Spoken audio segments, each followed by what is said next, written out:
रांची में होगी दीपिका अतनु की शादी। ओलंपियन दीपिका कुमारी और अतनु दास अंततः 30 जून को एक दूजे के हो जाएंगे। 30 जून को रांची में लॉकडाउन के नियमों के अनुरूप इनका विवाह होगा।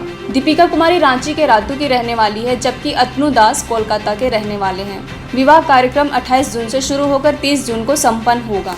10 दिसंबर 2018 को दीपिका कुमारी व अतनु दास ने रांची में सगाई की थी। इस कार्यक्रम में वर्तमान में केंद्रीय मंत्री व झारखंड के पूर्व सीएम अर्जुन मुंडा एवं उनकी पत्नी मीरा मुंडा शामिल हुए थे। सगाई के वक्त यह खबर आई थी कि दोनों अगले साल यानी 2019 में शादी कर लेंगे। हालांकि पिछले साल यह शादी नहीं हो पाई और अब सगाई के करीब 1.5 साल बाद दोनों विवाह के बंधन में बंधने जा रहे हैं। महिला वाले घरों को रोशन तो करते ही हैं, बच्चों का भविष्य भी संवारते हैं।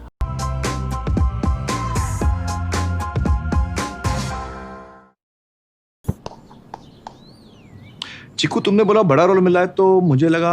क्या लगा? लगा कि सेल्फी तो बनती है। चाचू, मेरा टैलेंट सेल्फी में फिट नहीं होगा। ओह,